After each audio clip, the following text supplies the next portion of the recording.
அதுக்காக ஏன்னா கூட இருக்கிற தொண்டனுக்காக சிறைக்கு போன தலைவன் தமிழ்நாட்டில் ஒரே தலைவன் நான் தான்டா. கூட இருக்கிற தொண்டனுக்காக சின்ன சின்ன உணர்ச்சி வசப்படக்கூடிய இளைஞர்களை உசுப்பேத்து விட்டு அரசியல் பண்றதுக்கு நான் வரல. எனக்கு அது பாவம்னு நினைக்கிறேன். யாரோ பெற்ற பிள்ளைகளை, யாரோ கஷ்டப்பட்டு வளர்த்த பிள்ளைகளை என்னுடைய சுயநலத்துக்கு பயன்படுத்துவதை விட ஒரு மிகப்பெரிய பாவம் இந்த உலகத்தில் இல்லைன்னு நான் நினைக்கிறேன்.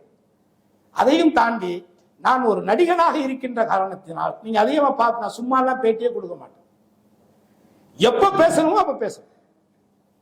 அப்போ ஆரம்பத்திலிருந்து நான் என்னன்னா, நீ சண்டை போட்டுக்கிட்டு வெட்டிக்கிட்ட குத்திக்கிட்ட இதுக்கு வந்து நான் பஞ்சாயத்து பண்றதுக்கெல்லாம் எனக்கு வேலை, அது வேலை இல்லை. என் வேலை நீ அதை வந்து ஜாதி பிரச்சனையா கொண்டுட்டு வர்றதெல்லாம் வந்து பாக்குறதுக்கெல்லாம் நான் தயாரா இல்லை. அதுக்கு எனக்கு அவசியமும் இல்லை. அது வந்து அது கேவலமான வேலை. முதல்ல உன்னுடைய டிகினிட்டியை நீ தான் மெயின்டைன் பண்ணணும். மற்றவெல்லாம் பெருமை பேசுறோம்ல, நான் யார் தெரியுமா, நாங்க எப்பேற்பட்டு பேசுறோம்ல, அப்ப பேசுறமா நடந்துக்கணும்ல. ஒரு முறைப்படி ஏன் ஒரு இடத்துல ஒரு போர்டு வைக்கணும், கொடி வைக்கணும்னா ஏன் ஒரு சென்ட் இடம் ஒரு கிராமத்துல வாங்குறது கூட அந்த கிராமத்து மக்களுக்கு வழி இல்லாம இருக்கு. இது பத்தாது அவர் போர்டு வைக்க இந்த இடம் இது எவ்வளவு வரும்?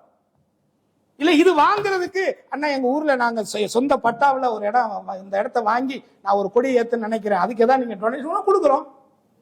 இது நம்ம இடம், நம்ம ஊரு, நம்ம இடம், நம்ம சொந்த இடத்துல வைக்கிறோம். யாரு கேட்க போறாங்க? சட்ட ரீதியா நமக்கு பாதுகாப்பு தானே. மத்தவங்க போய் குறை சொன்னாங்க. அடுத்து தயவு கூர்ந்து சட்டம் படிங்க, கொஞ்சமாவது படிங்க, சில புத்தகங்களை வாங்கி படிங்க.